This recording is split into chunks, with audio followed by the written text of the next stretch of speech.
Hello, good afternoon, everyone from the Department of Education in Oxford. We're in a seminar room here. My name is David Mills, and I hope you can all hear me as I welcome you all to another Centre for Global Higher Education webinar. It's a real pleasure to be welcoming our two speakers today, Professor Shivago and Professor Yango from the University of Calgary School of Education. They're visiting at the moment, and it's great to have them here. And they're going to be talking about the internationalisation of Chinese higher education, is it Westernisation? A big and important topic that I know many will be interested in. So as normal, we will be recording this and making it available on our website tomorrow, and we'll also provide the slides as well. As always, we will give you a chance to ask questions. Please use the chat function. They'll talk for 25-30 minutes, something like that, and or even a little longer if you need to, and then we'll have a chance for questions and answers. And feel free to tell us what you think about this work. So I think with no further ado, I'm going to hand over to Rob. Very warm welcome to you. Good luck. Thank you. Thank you. So, good enough? It's great. Yes. Yeah. Okay, well, thank you, David. So I'm delighted to be here, and I want to thank the Center for Global Higher Education for hosting us, and particularly, we're very pleased to join this very vibrant academic community. So thank you, David, for such a brilliant host. So this is the title of our presentation. So internationalization of Canadian higher education, is it Westernization? So this is a question that we have been grappling with. So to give a little bit background about this study. Actually, this study is part of a larger study that is chaired by Vanessa Andreotti. So from Canada, when she was a professor at University of Oulu in Finland. So she had a mega project looking at the ethics of international higher education. So she probably put together a team of more than a dozen people. So Yan and I were part of the study. We look at internationalization of higher education in both Canada and China. So the Canadian portion of the study have been published in the studies in higher education, looking at internationalization of Canadian higher education, discrepancies between policy and internationalization policy and international student experiences. So today we are sharing the Chinese portion of the study, looking at, again, the internationalization of Chinese higher education, and is it Westernization? To move on, this is a very quick outlines. We get started with a definition of internationalization, and then we'll be looking at the identity crisis of internationalization, and then we'll be looking at some of the contextual information in terms of internationalization of Chinese higher education, international student mobility, and then we'll move on to talk about the research design, the methodology, and followed by report findings and discussion conclusions. So Yan and I will be doing as a team. So I'll get started, and then she will come in to share the findings, and then I'll come back in, and then we both come in to address any questions or comments that you may have. Okay.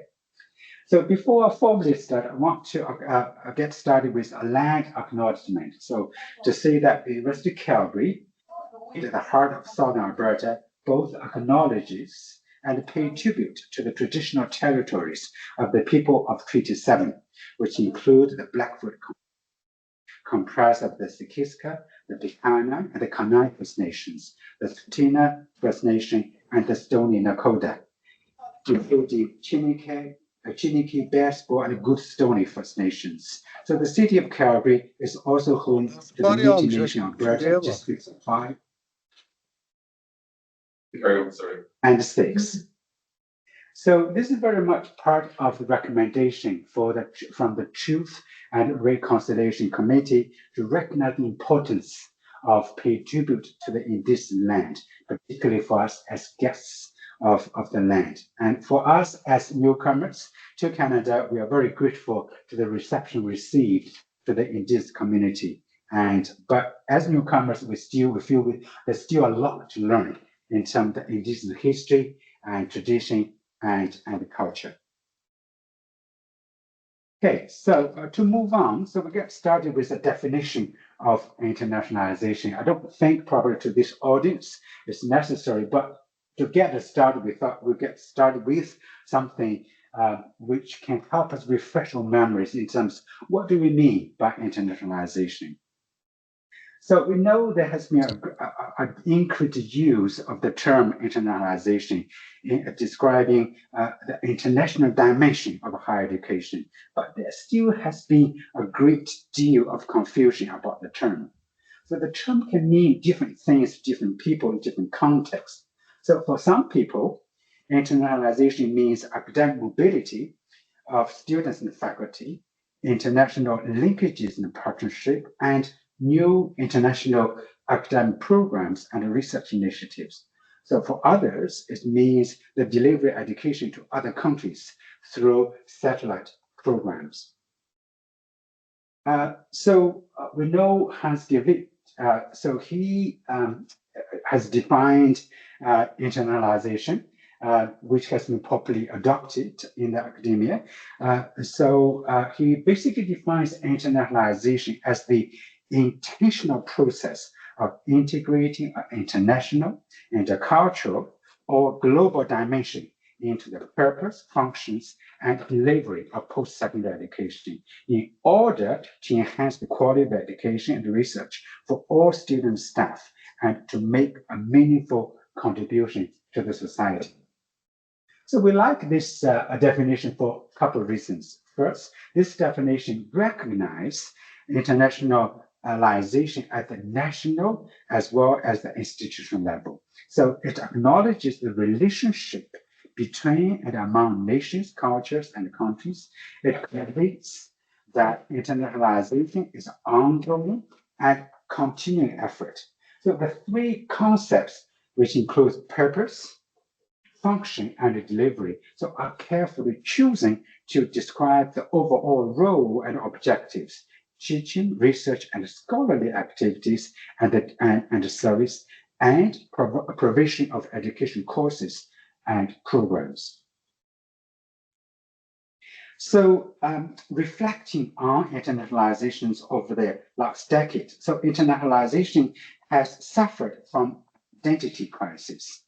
So Jean Knight, which is well known in the field, so she argued that internationalization has become a catch-all phrase to describe anything and everything remotely linked to the global, intercultural, and international dimensions of higher education, and is thus losing its way.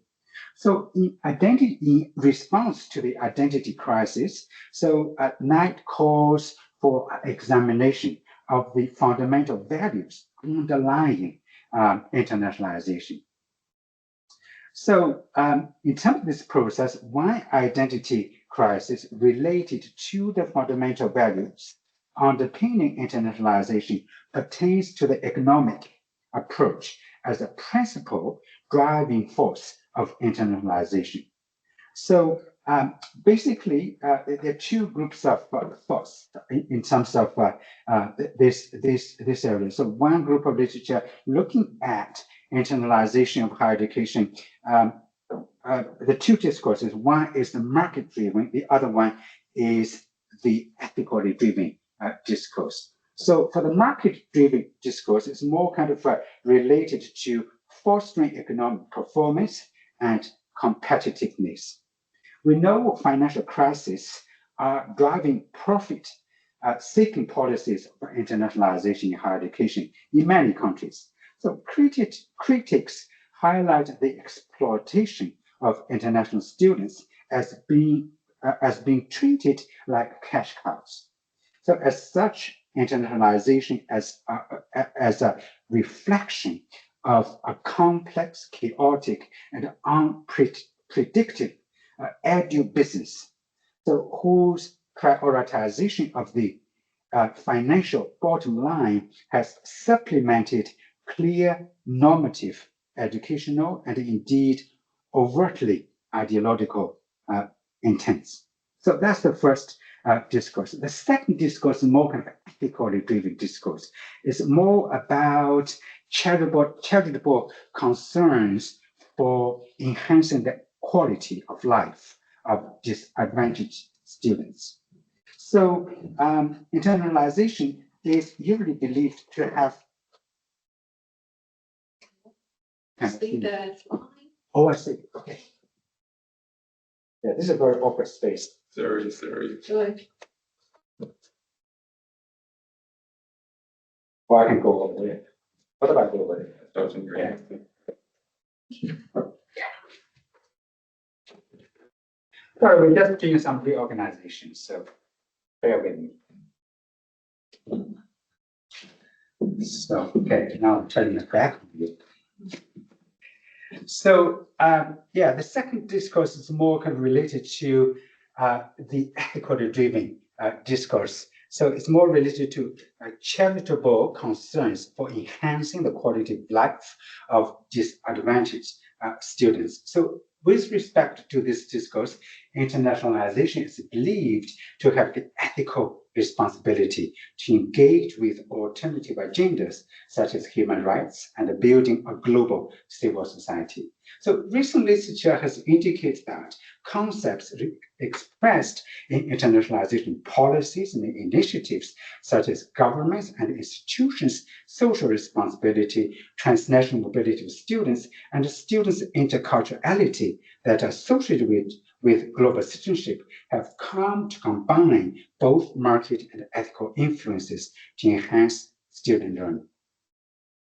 So this is the first point. So the second identity crisis is more kind of related to the dominant global imaginary and its colonial myth of Western ontological and epistemological supremacy. So as two Canadian scholars, Sharon Stein and Vanessa Androtti, so they argue the dominant global imaginary of West supremacy is produced and reproduced not only by and in the West, but also by many actors in the globe. So duplicating Western policies without consideration of the local context in many universities in Asia raises the question of whether internalization becomes recolonization in the postmodern era. So our study addresses more kind of the second identity crisis of internalization in relation to the modern global social imaginary. Let's say a few words about the social imaginary. So this research draws from Canadian philosopher Charles Taylor, his concept of social imaginary. So social imaginary may originate from political or intellectual elite, but by definition, it is a common understanding that makes possible common practices and a widely shared sense of legitimacy. So social imaginaries are surely an ineluctable aspect of a human sociality. So indeed, it is hard to think of any human lacking the ability to imagine their social existence, how they fit in together with others, how things go on between them and their fellows, and expectations which are normally met, and the deep normative notion and images which underlie these expectations. So members of a community in which a given social imaginary holds sway are not helpless dupes of its positive manifestations. A social imaginary is normative, meaning that those who operate under its regime are active in their ability to identify what would constitute a foul. So they can, in other words, articulate both the shape of the imaginary and evaluate its flaws and failures. So a social imaginary can emerge in myriad forms. But for all purposes, so we propose that all student participants account of internationalization in China aligns with what Stein and Andreotti call the modern colonial global imaginary. So such an imaginary, they hold, underpins the dominance of Western European domination and capitalist relations and institutions. So Western national imaginaries have been articulated against their global others since their beginning. So on this view, a social imaginary naturalizes the dominant order and by extension legitimizes derelict or incongruent orders that might otherwise compete for attention. Supremacy is produced and reproduced not only by in the West, but also by many across the globe. So these are quite important for this study, particularly as the theoretical framework and also the latter one in terms of the modern colonial global imaginary, which is very important for us in terms of how to shape the study. Okay, so to move on to contextualize, I guess, the study in the internationalization of Chinese higher education. So first, I would say that over the last 4 decades in China, since its open door policy in 1978, so China has committed to establish world-class universities. So therefore, internationalization is increasingly seen as an important indicator of the creation of world-class universities, enhancing China's national competitiveness as well as international influence. So the internationalization of Chinese higher education usually takes 3 major forms. So studying abroad, integrating an international dimension into university teaching and learning, and providing transnational programs in cooperation with overseas institutional partners in Chinese universities. So in terms of its history over the past 40 years, so internationalization of Chinese higher education has gone through probably 3 main stages. So basically in 1985, China resumed its limited international context with the globalized world. But post-1985, provincial governments and the local institutions gained more autonomy in internationalization activities.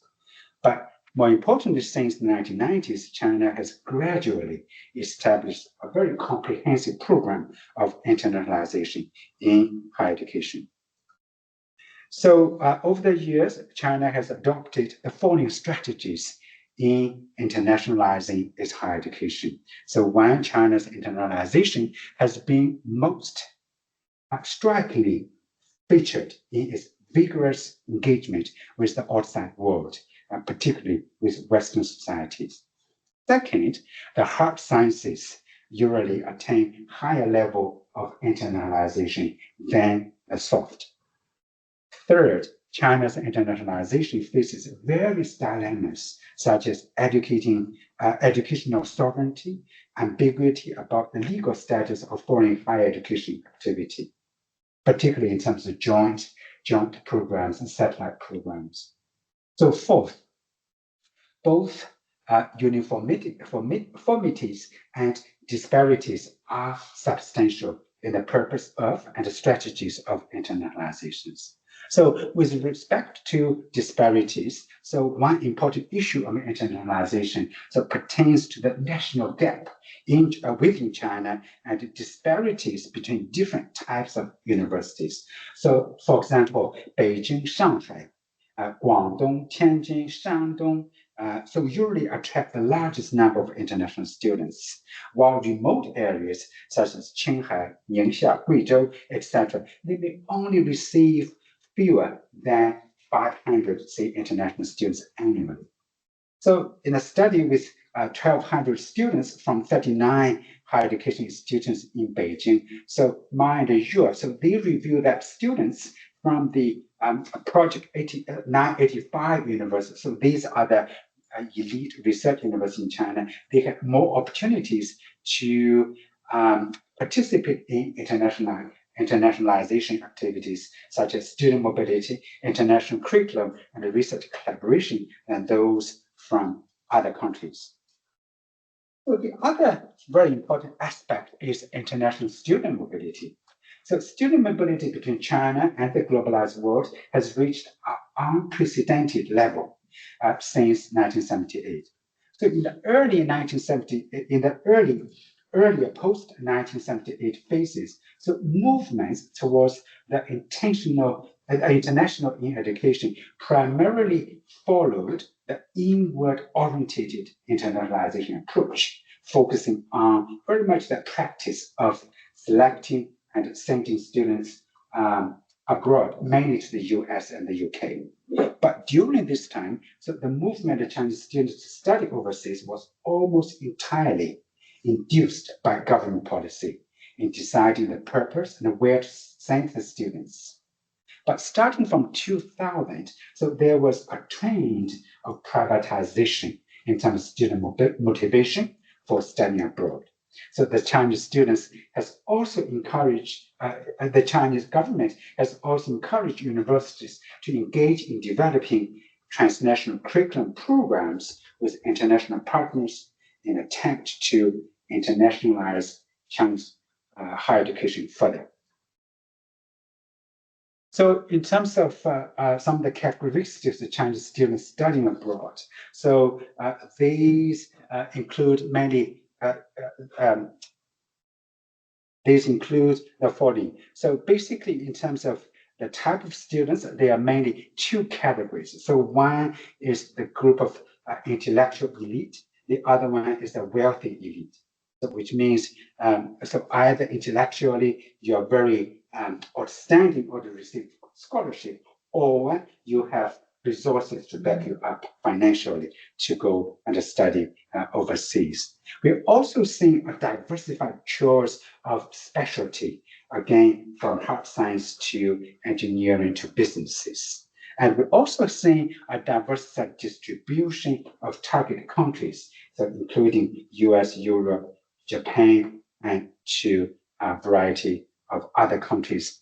But until the early 2000s, there was a huge gap between the inbound and outbound students, leading to a very serious brain drain for China. So China has become the largest source country of international students to many countries in the world. In particularly, the enrollment of Chinese international students in higher education in OECD countries has reached almost 27%. Or 750,000 in 2015. So, and for that reason, so I'll show you just a trajectory of a number of years from 2003 to 2019, just before the COVID-19. So if you look at particularly the overall trajectory, so this has been a really huge increase. So basically in 2003, so there were just slightly over 300,000 Chinese students who went to OECD countries. But by the year, I think, was 2018, so the number has kind of reached 900,000, 3 times more than 2003. The overall increase, particularly those who have gone to the OECD countries. So, so despite, I think, the seemingly successful Chinese experience, there are also tensions and also paradoxical kind of movements. One such tension relates to the Western domination, as I said earlier, in China's approaches to internationalizing its higher education. So Rui Yang from University of Hong Kong points out that China's strategies of internationalization has been most strikingly featured by its vigorous engagement with the Western society, so with the embrace of English as the dominant business language. So through the powerful presence of the West, Young argues, Western knowledge has been systematically institutionalized in the school curriculum, university disciplines, official ideology, and even daily discourses. So against this backdrop, so we ask the question, does internationalization equal Westernization?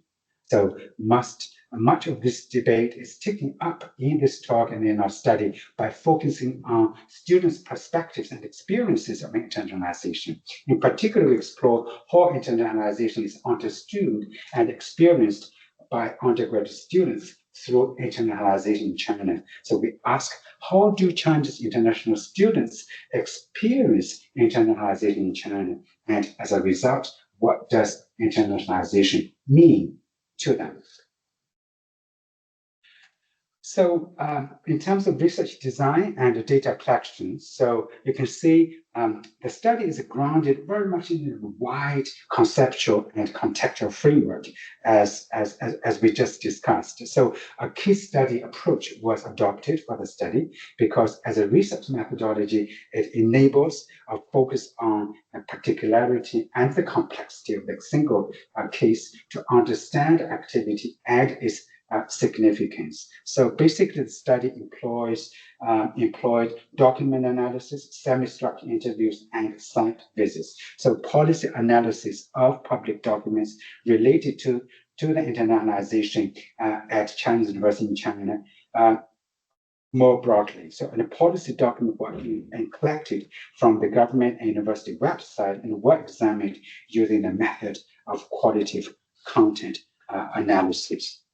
So in terms of interviews, we conducted 11 kind of in-depth personal interviews with Chinese undergraduate students at a university we call China North University, which is pseudo name representing the faculties of education and science. So I also have demographic information regarding the gender, age, and also their major, etc. So you can see most of them are in their third or fourth year undergrad studies.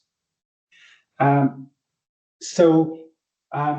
case studies, and a case study has the capacity to generate thick descriptions that go beyond mere facts and surface features of the case to include details, context, and other such descriptive and interpretive elements of the case. So the thick description generated by the case study gave readers information needed to understand the context of internationalization at China North University. So here's some of the information we generated from the analysis of some of the national policies. We already talked about some of that already, so we'll skip that. But in terms of the institutional kind of document analysis, so from the analysis we understand CNU is positioned among the country's leading universities. So it pursues relationship with high-level institutions abroad, consistent with the national policy outline. So the construction of a world-class university is the overarching and much cited goal of the university. So under this rubric, so internationalization is one of 7 major components. So indeed, university dedicated a full approach of brief introduction on its website to describe internationalization activities, especially cooperation and exchange activities with 30 countries and regions and close to 300 universities throughout the world. So you can see CNU pursues internationalization in a number of familiar ways. So it recruits Chinese scholars with foreign PhDs into faculty positions, pushes faculty, their own faculty, to make international connections, signs myriad MOUs with foreign universities, establish cooperative programs, joint degrees, recruit international students and internationally renowned scholars, and notably is in the process of establishing a growing number of English as a medium instruction degree program for EMI. So the latter are closely connected to both the competitive market for international students and the country's foreign policy aims, typically discussed under the rubric of soft power. So of particular note are connection to China's economic and diplomatic efforts meant to cement economic ties abroad. So with that, I think we will move on to report findings, and I will turn to Jen for feedback.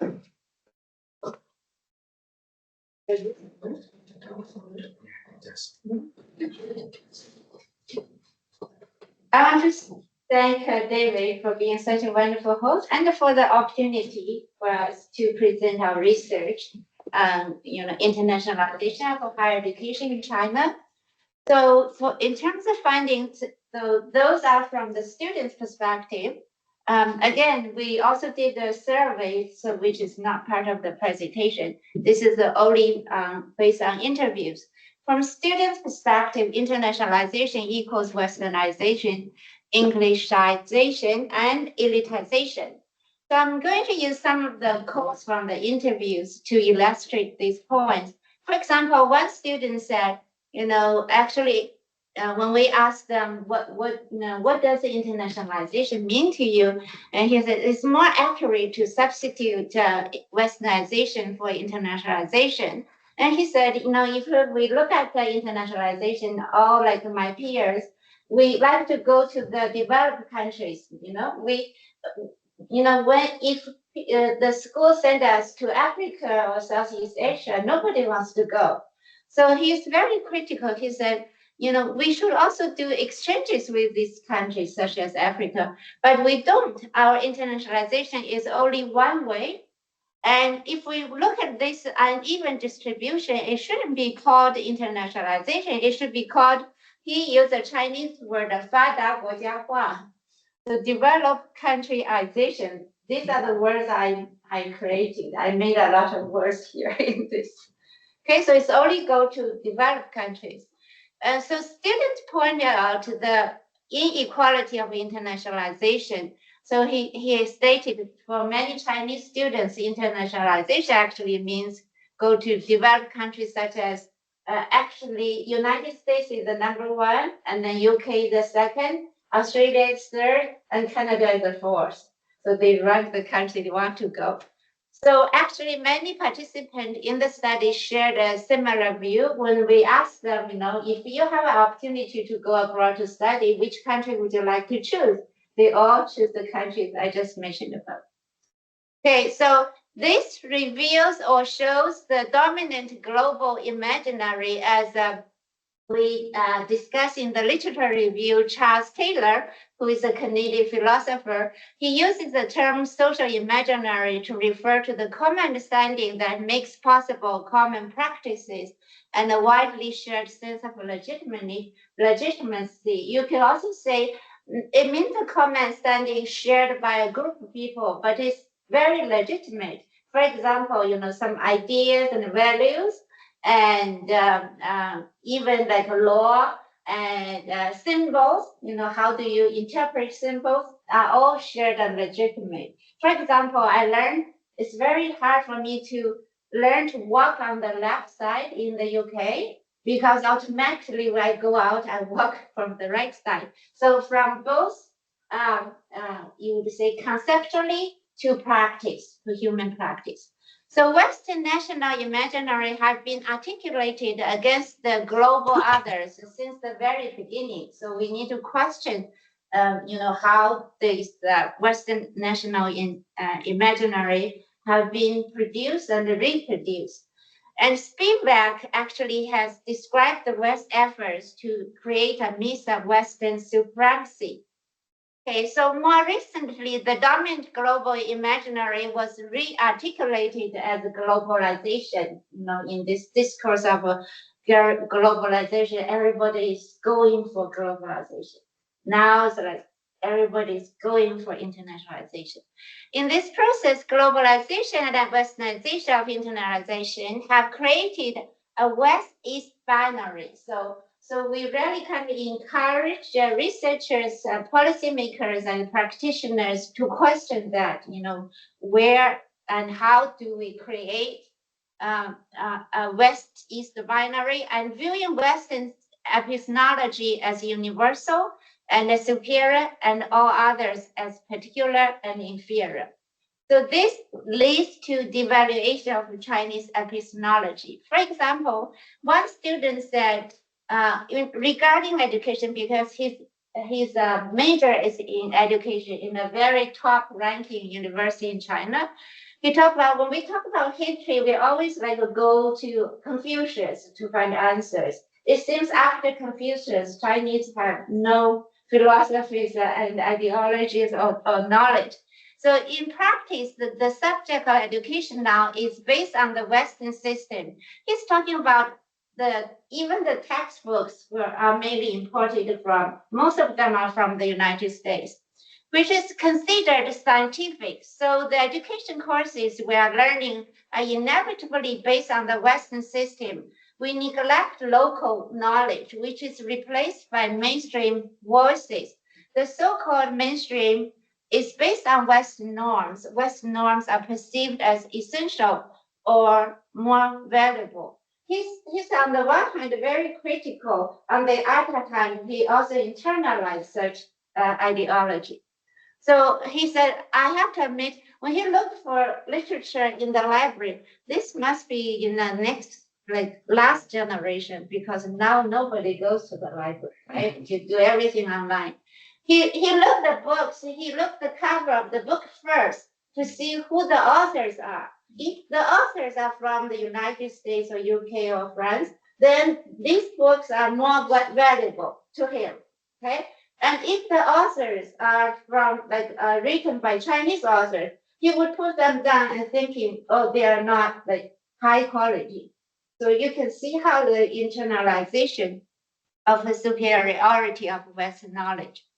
So that this shows the dominant global imaginary of Western supremacy reproduced not only by and in the West, but also by many actors, including the student I just mentioned across the globe. Some Chinese students in this study internalized the superiority of Western epistemology. And even in terms of fashion, that's what I noticed recently. Good. So, and then English also served as a gatekeeper of internationalization, right? Because he said during the interview, if you want to participate to go abroad, so both in the room, both professors are Chinese professors, the students are Chinese students, and then the interview was conducted in English. You have to be very good at English. And then other students talking about, how difficult and challenging of preparing and doing the test, right? So she wants to get more higher marks, scores. And then because that is a requirement for admission to university, for example, in the UK. And actually, Chinese students spend years and years preparing. And she also talked about the money cost too. Every time she has to take the test, she has to pay a lot of money. And I know one student memorized the whole dictionary. I'm so impressed.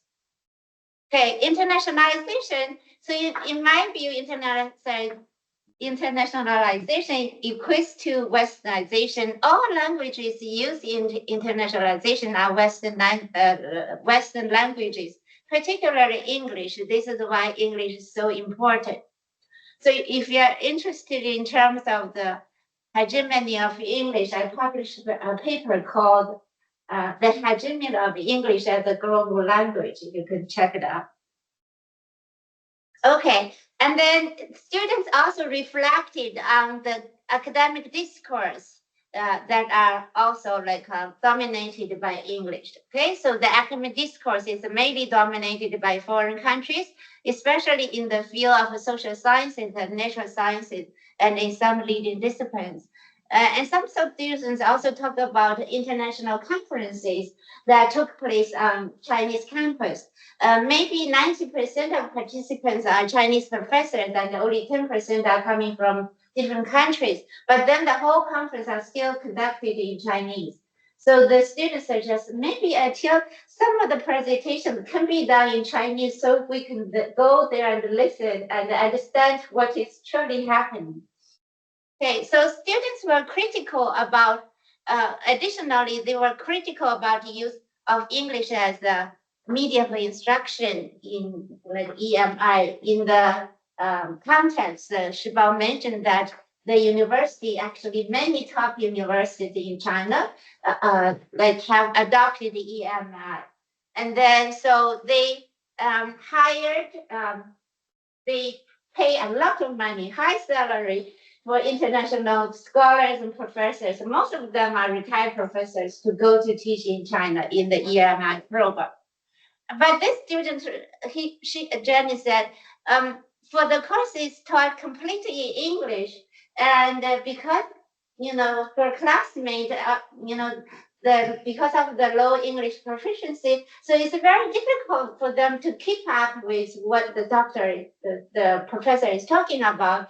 And then she said, after class, I remember the format, the styles. We did a lot of small group work and gallery walk, that kind of thing. But I can't remember a thing of what I learned from the course. So it's focused on the format of the course, not on the content. So she is critical in that sense.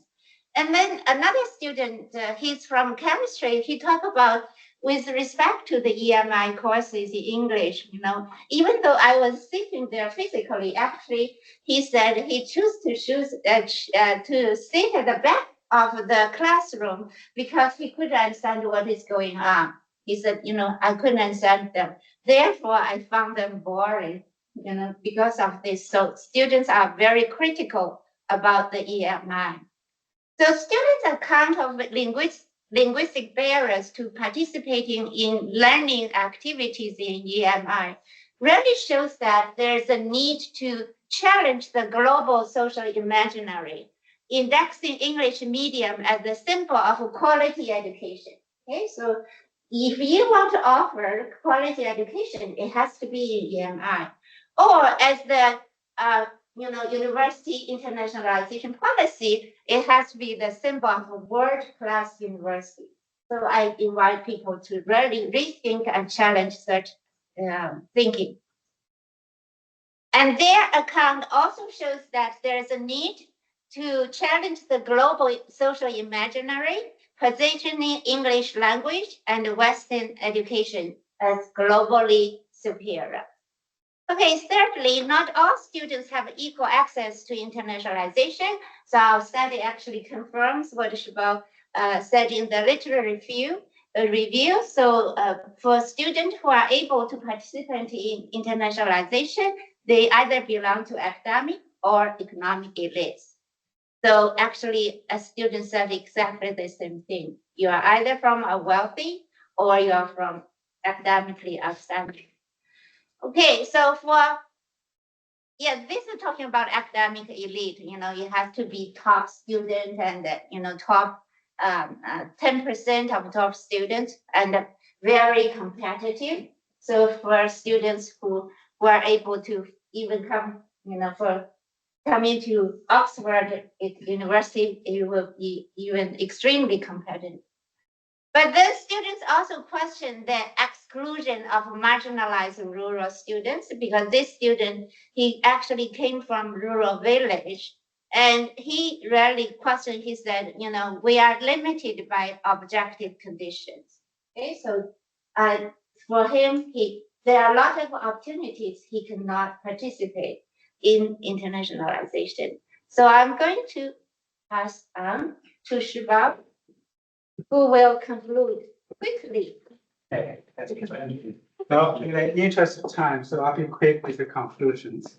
So you can see this study interrogates basically inequality of internalization. So namely, internalization as Westernization, Englishization, and elitization. So in the context of China, particularly the internalization of the superiority of Western sources of knowledge has become a crucial element of a hidden curriculum. So in this process, the domination of English is closely associated with the superiority of Western knowledge. In terms of the use of English as a medium of instruction, so it promotes the hegemony of English as a global language, and as such, we need to internationalize the university. The need to internationalize university is interpreted to mean to Englishicize the university and their programs. So hence, Englishization equals internationalization ideology is pervasive in the Chinese education policy, curricula, and the use of EMI.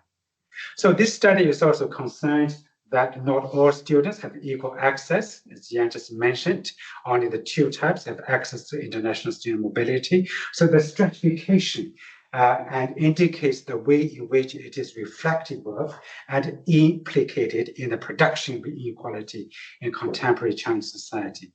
So in light of all the findings, we call for approach to de-Westernize the ideological underpinnings of colonial relations of rule and Eurocentric tendencies influence the current ideological models of internalization practices of Chinese higher education.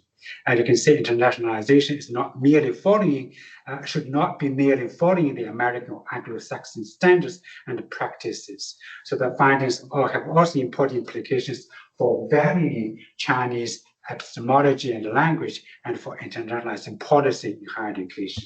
So I think it's about time to shift from a knowledge receiving culture to a more kind of a knowledge producing culture. So I think I'll stop there. So thank you, everybody.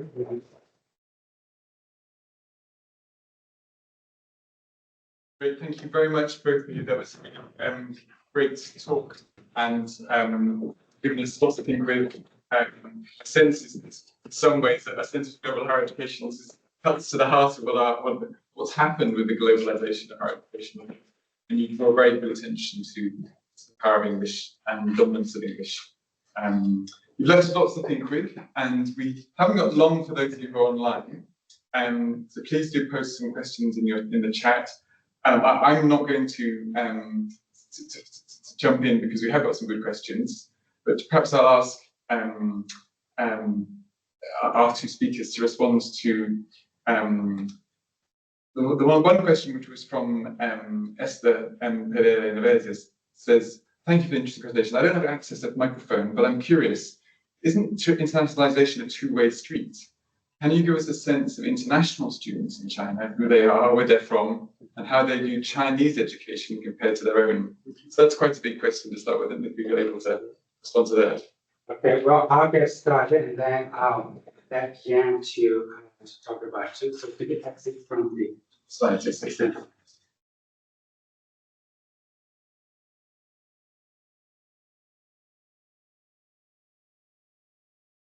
Okay, so David just exiting from the slide so we can see each other better. So thank you for the question. I think that's an excellent question. So I think, yes, my answer is it's supposed to be two-way, and particularly if you look at internalization of Chinese higher education in the past, I guess, 15 or 20 years. And certainly China has picked up its speed in terms of both sending out students internationally as well as recruit international students to China as well. So I don't have the specific number, but I think China is now among probably the top 5 countries in terms of hosting international students. But if you look at where they are from, it's very interesting. I think probably you will notice many of them are from more kind of Asia and as well as more recently African countries. But if you look at where the Chinese international students are going, it's more kind of OECD countries. So if you look at more kind of a two-way, but certainly that aspect is not a two-way process for China. So I think there are some discrepancies between, where China sent the students, where the globalized world sent their students, where they come from. So hope that helps. Yeah, that's it. Yeah. So just going to come back here because there's a nice question from Tirasen. Asida, you asked, do you want to come on and ask your question yourself, Asida?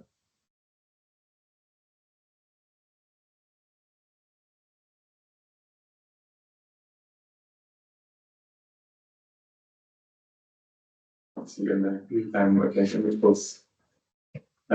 Which is, let me ask it for you then. So one question is, what's the link between regionalization and internationalization? Are the two forces in conflict, or are they complementary? So that's quite interesting again, in terms of what's happening in China in relation to the region. And then he also asks in the chat about Confucius institutes that China is setting up. So is the picture changing as China becomes a global sort of provider as well in terms of reaching out? So two questions for you there.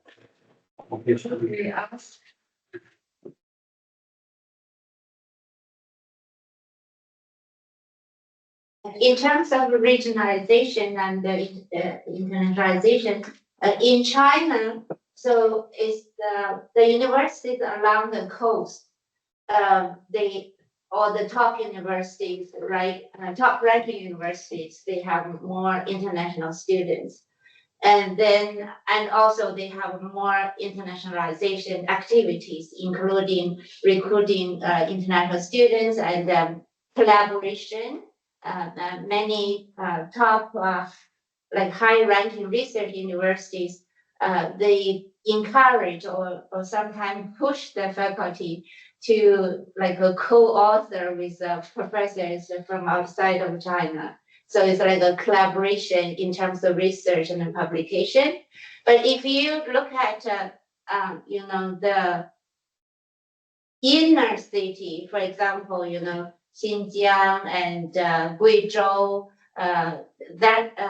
in those provinces, their internationalization, if you use the same standard, tend to be very low, right? So, and also international students, they would likely to go to, for example, Shanghai, Beijing, and Guangzhou, those big cities, and very unlikely to go to, like a Guizhou or Xinjiang, those smaller cities. But recently, there's a very famous person, like either he's I think he studied traditional Chinese, and he's learning how to speak Henan Hua, like Henan dialect, very famous now in WeChat China. So he's like a new type of German student who studied Chinese medicine in China. And you don't see that kind of international students before. So like Shibao said, China have a lot of international students from Africa. Oh, also related to the first question, unlike internationalization for edu business, or you would say for competitiveness, China has a different agenda for internationalization. Actually, Chinese government offered a lot of scholarship for students, international students. So in that sense, they are not making money from the students, they are actually providing scholarship to students. You understand the question? No, to add to the regionalization, so I think that's a good question. So I don't see there any conflict. So certainly there's a high degree of regionalization. So in the Asia kind of region. But again, so in terms of where China sent their international students, so I don't think they are compatible. So there's still some, I think, inequities over there. So in terms of the Confucius Institute, yes, that's true. We have seen kind of a large number of Confucius Institute that established or supported by China in different countries. But now, so with the geopolitics particularly in the US, it become a more kind of politicized kind of area, and we know the US closed down almost all of its Confucian institutes. So now we only see Confucian institutes in some European countries as well as Africa and Asia. Yeah, well, we're running out of time, but I'm going to ask Ian McNair to ask his question next. If you're able to, Ian, you've got a great, very thoughtful question. Thanks. There were two, really. One, I think there is a third driver, which is the academic driver. I think universities should be training students to be citizens of the world. And I think Western universities could be more international by learning from elsewhere. The second thing, I've been working with academics in the Greater Bay Area, and there seems to be a move there in the province to domesticate internationalisation, because they've set up international branch campuses. But the internationalisation element is by working with universities from Hong Kong, which is part of the Greater Bay administration area anyway.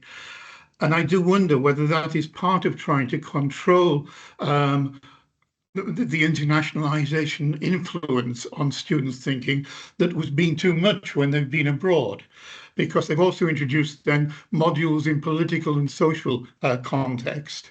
And they're trying to standardise Hong Kong universities by bringing them in to conform to the mainland model, which is going to ruin Hong Kong universities.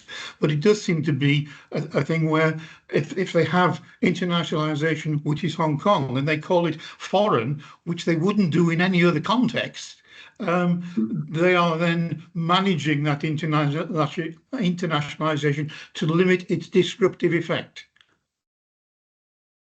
That's very interesting. Now, I was in Guangdong before Christmas, and exactly that thing occurs to me in terms of the numbers of Sino-foreign operations that have been closed down because of policy concerns. But yes, do you want to respond? No, thank you. Yeah, I think that's a good question. So in terms of your first part of your comment, so yes, I think internationalization, so particularly international cooperation, should be reciprocal, right? And so that's certainly what ought to be, but often, so we don't say, you know, it turned out to be that way.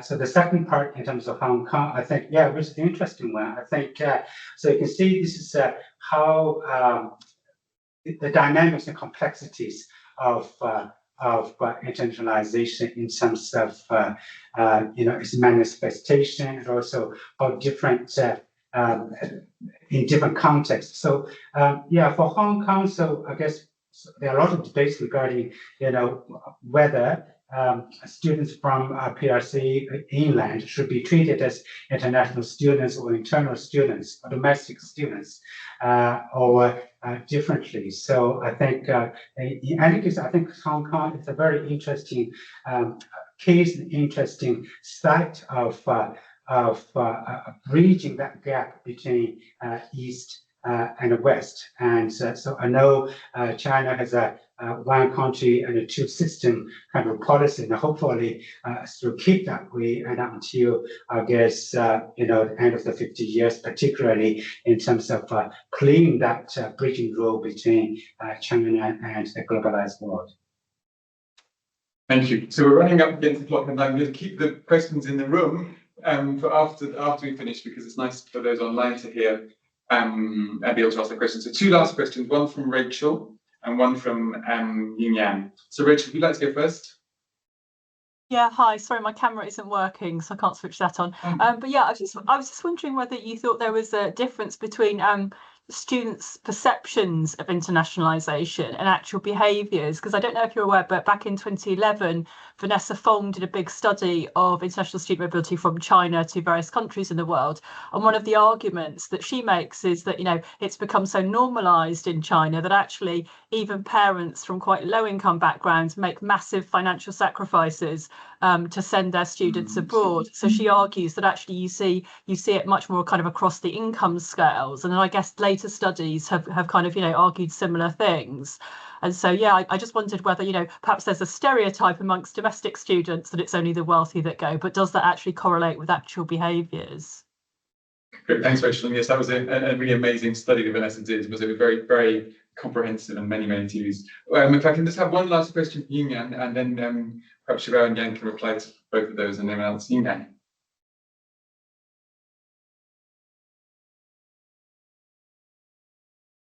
Oh, okay, so she says she might have some problems. So thank you for the excellent presentation. China has also established transnational campuses, especially in Southeast Asia. Are these too a form of Westernization, studying a Western model? Thank you. So, two last questions. First, Rachel, thanks for the good question. And I think, yes, these are probably general observations and generalization in terms of the two group of elites, so both intellectual and also the economic elites. At the same time, it's true. So, like many Indian students who are in Canada, and so a lot of them are supported by families and friends, and also students. They work very hard too. But I think there are exceptional cases like that, and but I think probably the general kind of a trend is so the two group of elites who end up probably overseas. So either you are academically very exceptional, or kind of you have resources, particularly from families who could support you. But also agree, I think there are exceptional cases, like what you mentioned in other study, so which also come through successfully with their own kind of sufficiency as well. So, Well, that last question, did you want to respond to anything else, or? Yeah, the second, Yes, it was about campuses in Southeast Asia, branch campuses. Yes, yes. Like, yeah, so there are some initiatives. I know China, say for example, Xiamen University. So they have president from campus in Malaysia. So this is a very interesting initiative, and so it's too early to comment on any of the potential outcomes because there are so few of them. But certainly it's a very interesting initiative because, as I said earlier, China has a lot to share with a globalized world, right? So in terms of its rich culture and tradition, as well as now the vocational education as well. And so they are speeding up that speed in terms of developing initiatives with a lot of Asia and African countries as well. So it'd be interesting, I think, to come back in a few years, even just to visit that initiative to see how they are doing globally. Well, at this point, we're going to continue this conversation in the room, and I'm going to let you all go. Thank you all very much for coming today. As always, we'll put slides and presentation up on the website. We're going to stay with the theme of internationalization next week. And we're returning to this webinar that was cancelled at the end of last year by Anna Lose on how Brexit and COVID have affected higher education and internationalization in Europe. So please do book on for that and join us next week. And with that, I think I'll have to sort of close down. There were a couple more questions, but I'll feed them on to you so you can always respond in person later on. Thanks, everyone, and we'll see you next Tuesday and every Tuesday. We're always here. Bye-bye.